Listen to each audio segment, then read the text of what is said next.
চাদরটা নিয়ে যখন বাজারের দিকে রওনা করলেন, বাজারে নিয়ে বেচলেন 6 দিরহাম। কয় দিরহাম বিক্রি করলেন? 6 টাকা বাজারে নিয়ে বেচলেন, 6 টাকা। আলী রাদিয়াল্লাহু তাআলা যখন বাড়ির দিকে রওনা করলেন, ওই 6 দিরহাম নিয়ে আলী রাদিয়াল্লাহু তাআলা বাড়ির দিকে রওনা করার পর পথের মাঝে একজন ভিক্ষুক এসে বলে, ও আল্লাহর নবীর সাহাবী, খুবই আমি অসহায়, খুবই আমি বিপদে, আমি খাইতেও পারি না, চলতেও পারি না, আমাকে তুমি কিছু দান করো। আলী রাদিয়াল্লাহু তাআলা আনহুর কাছে ওই 6 দিরহাম আছে। আল্লাহর সন্তুষ্টি অর্জনে তার হাতে ওই 6 দিরহাম দান করে দিল। সুবহানাল্লাহ।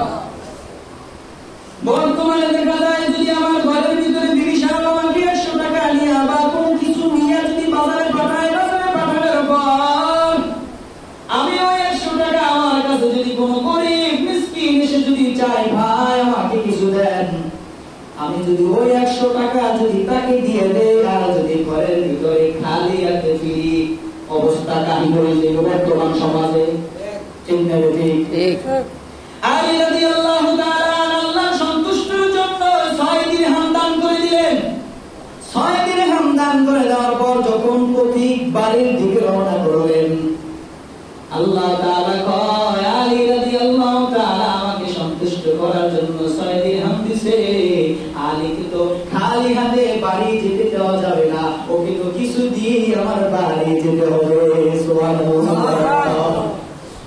এমন অবস্থায় একজন সুন্দর লোক, এমন ফুটফুটে সুন্দর দুনিয়ার ভিতরে আলী আর কখনো দেখে নাই। সে একজন সাদা মোটা তাজা একটা উট তার সামনে নিয়ে আসছে। সামনে নিয়ে এসে বলে, হে আলী, তুমি এই উটটা কিনবারে?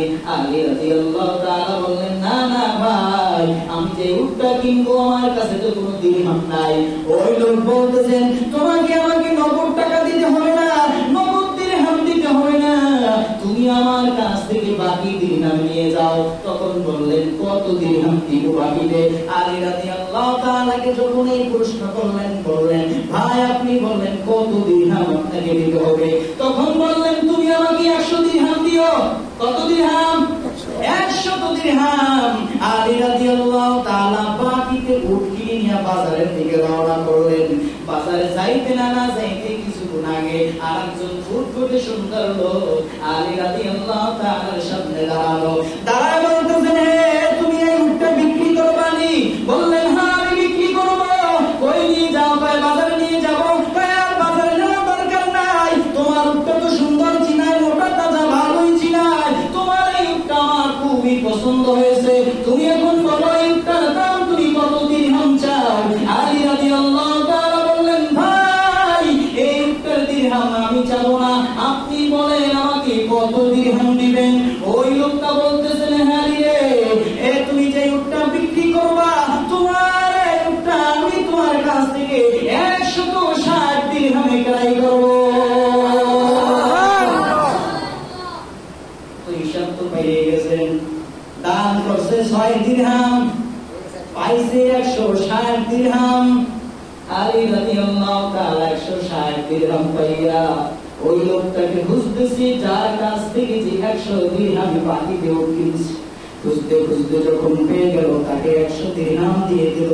বলেন তো সবাই, আলী রাদিয়াল্লাহু তাআলা তার কাছে আছে কত দিরহাম?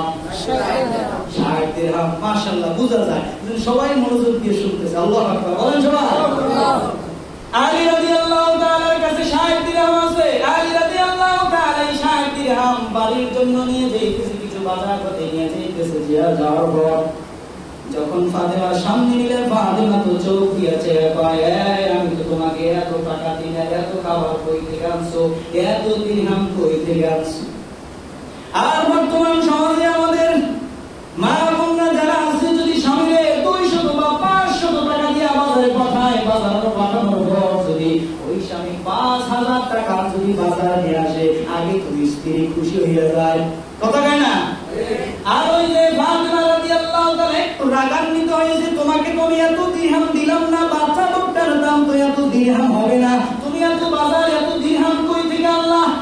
আর বর্তমান সমাজে আমাদের বিবিরা মা বোনরা যারা আছে, তারা তো খুশি হয়ে যাবে, স্বামীরে দিলাম 500 টাকা, 5000 টাকা বাজার নিয়ে আসছে, না জানি কোথা থেকে কি উল্টা জানি আসছে, ওটা জিজ্ঞাসার সময় নাই।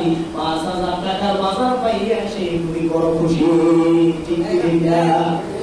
স্বামীরে দিলে 500 টাকা, বাকি 4500 টাকা স্বামী মাইরে আনো না, কাইতে আনো না, ডাকাতি করে আনো, এটাই দেখার বিষয় না। আনছে তো আনছে, আমার জন্যই তো আনছে। আল্লাহ তাআলা আমাদের সবাইকে এই ফিতনা ফাসাদ থেকে হেফাজত করুন। আর বলি আমিন।